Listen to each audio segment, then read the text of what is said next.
The collapse of the Western Roman Empire is one of the most fascinating but also one of the most complicated topics in history. This breaking apart of Western imperial Roman control was very different from region to region and lasted for around 80 years, after which the former Western Roman Empire had become an agglomeration of barbarian kingdoms. We saw that some parts held out for longer, such as Julius Nepos' realm of Dalmatia or Syagrius' Roman province, but in 486 AD, Syagrius' last stronghold of Roman control also fell. I talked about these events in this video here, but were there maybe some other remnants of the Western Roman Empire that we have overlooked? Was there maybe an area in the former Western Roman Empire where Romanized control lasted far longer than is commonly known? Well, let us try to shed some light on this fascinating question.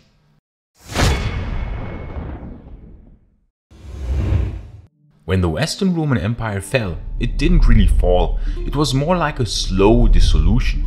Some parts were occupied by Germanic invaders and transformed into Germanic kingdoms, other parts just declared themselves independent at some point from the weakening Western Roman imperial reach, thus allowing local governments to be created independent from the Western Roman Emperor. Something like this happened for instance in Armorica, in modern times known as Brittany, where the local population immediately rebelled as soon as things got out of control in the west. We can assume that by the mid-5th century, Armorica was already factually independent from the Western Roman Empire. Something similar happened with the Basque territory. This remarkable part of the former Western Roman Empire also rebelled when imperial authority started to collapse, with the invasions of the Visigoths and the Suevi.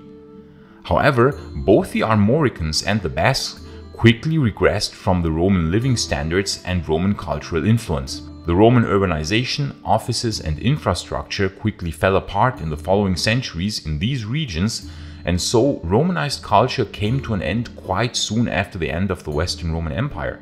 But there was one other part of the Western Roman Empire that is quite often overlooked, and which was able to retain some form of Romanized government and culture for over 300 years after the fall of the Western Roman Empire. I am talking about the Mauro-Roman Kingdom, sometimes also referred to as Roman Moor or Roman Berber Kingdom. Already a few years before the Vandal invasion of Africa in 423, local Berber tribes tried to rebel against the Roman Empire, but this rebellion was suppressed by Count Bonifacius.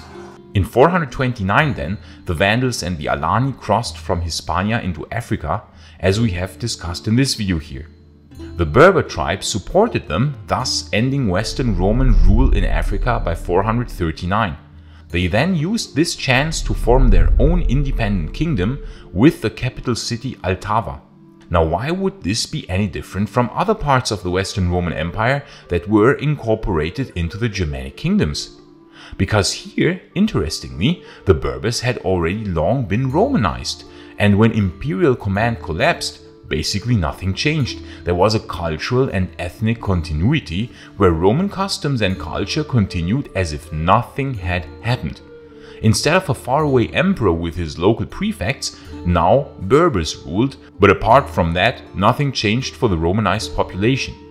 When the Vandal king Gaiseric died, who was one of the most cunning and ruthless tacticians ever, the Mauritanians won some impressive victories over the neighboring Vandal kingdom.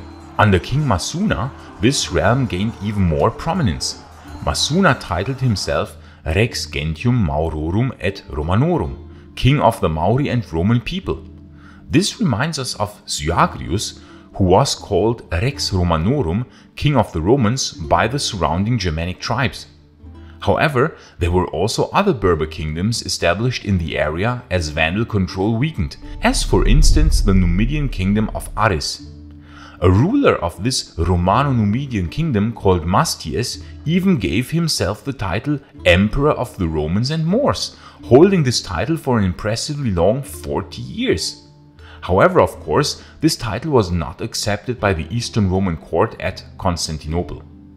Another interesting fact about the Mauro-Roman kingdom is that it actually not only contained the former Roman province of Mauretania Caesariensis, but expanded quite a lot further south. So how can we imagine this Mauro-Roman kingdom? Well, we can imagine it as Romans living unchanged in their cities from the times of the Roman Empire, with the same culture, language and institutions.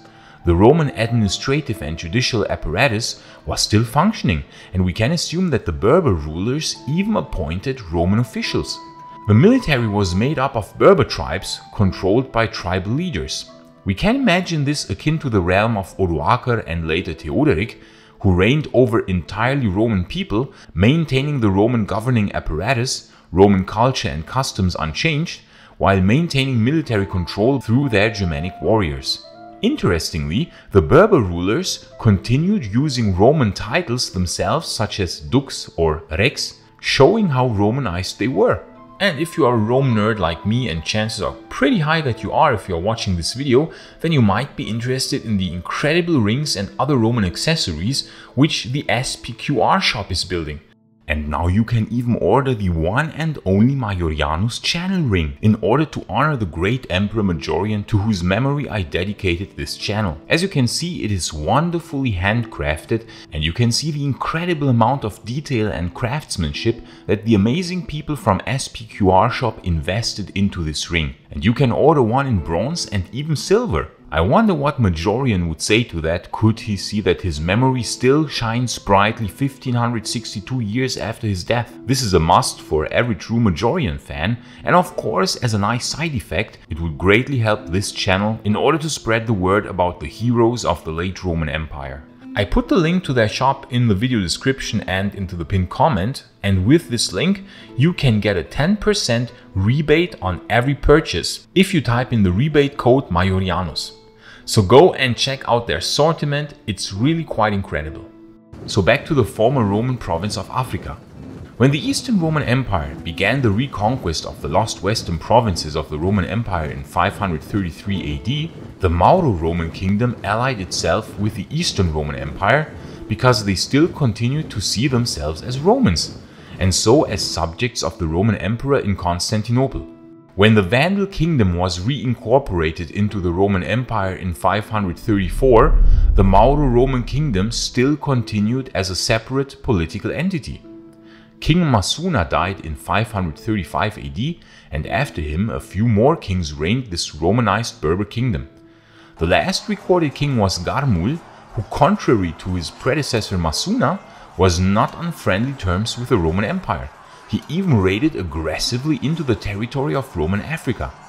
But Emperor Tiberius II appointed an able magister militum called Gennadius as military commander in Africa, and Gennadius successfully defeated Garmul and his forces in 578 AD.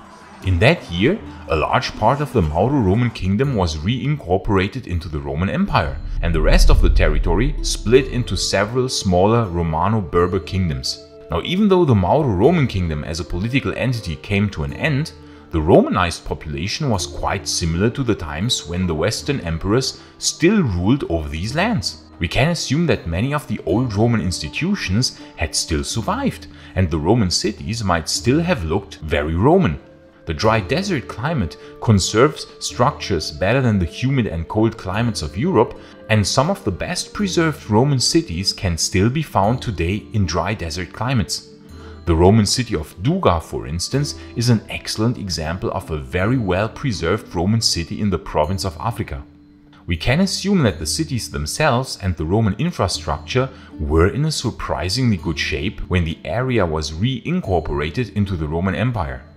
Since no foreign invasions had taken place in that area of the Mauro-Roman kingdom, as opposed to the European portions of the former Western Roman Empire, and since the Berbers of the Mauro-Roman kingdom themselves had been very Romanized, we can assume that if you could have traveled, for example, to Caesarea in 520 AD, so in the midst of the Mauro-Roman kingdom, it would have still looked surprisingly similar 200 years earlier, when it was still under Western Roman rule.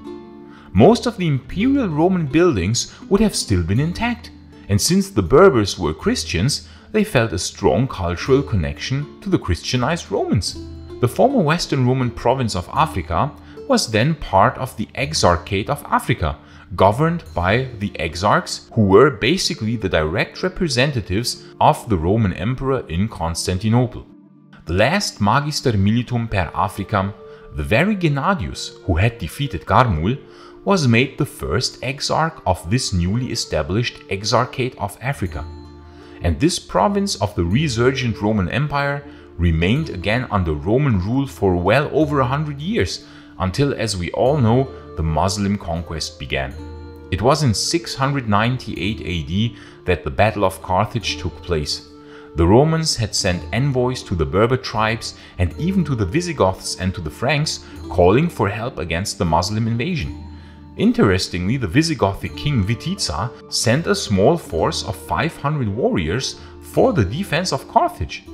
We can assume that shortly before the fall, Carthage must have still been in good shape, and even the baths, the hippodrome, the Odeon, the harbor, and other structures of early Roman times were still in use and well maintained. Even the 600-year-old aqueduct was still in use at that time, having been damaged but repaired multiple times before. How many Berber forces were sent to Carthage is unknown, but what is very well known is that despite the aid, Carthage fell in 698 and the city was utterly destroyed, repeating the destruction that Carthage had already endured 850 years earlier in the Third Punic War. Now in these times, interestingly, most of the Berber tribes were ruled by a woman, Queen Kahina. In 698 AD, she defeated a Muslim army so completely that its commander, barely surviving, fled to Cyrenaica and holed himself up in that city for a few years. In one fight against the Muslim forces, Kahina and her army fortified themselves in the El Jem amphitheater. She engaged in a scorched earth strategy against the Muslims, but instead of bringing her victory, this strategy backfired. Some Berber tribes were enraged by the destruction that she caused, and losing their support, she was ultimately defeated around the year 700 by the Caliphate. With the fall of Roman Africa, this province that had been under Roman rule for 750 years, of course taking into account the 100-year lasting interruption by the Vandals, now fell to the Muslims, and it would never again be recovered by the Romans. Thus, the case of the Mauro-Roman kingdom again shows impressively how complex the fall of the Western Roman Empire really was. But was the Mauro-Roman kingdom a real remnant of the Western Roman Empire? No, I think it would be a stretch to say that. But it was a fascinating cultural and ethnic continuation of the former Western Roman Empire, where Romans continued living, where Roman customs and buildings were still maintained, and which continued almost until the year 700 as part of the reunified Roman Empire with imperial seat in Constantinople. I hope you found the story of the Mauro-Roman kingdom as fascinating as I do, dear friends of late Roman history. And please like and subscribe so that you won't miss any future videos on the fascinating era of the late Roman Empire. And please consider supporting my work on Patreon or via YouTube membership, because the long-term sustainability of this channel really depends on your support. Seriously, this channel would not work without our amazing Patreon and YouTube members, and I want to thank each and everyone who is supporting this channel in any form. Gratias tibiago, amici. And if you want to learn more about how the Roman Empire was able to reconquer Africa under the legendary general Belisarius, you can watch this video in the upper right corner. But if you are more interested in learning how the city of Constantinople changed due to the Muslim conquests, you can watch the other video in the lower right corner. I say thanks again to all friends of Roman history, gratias tibiago and bene valete.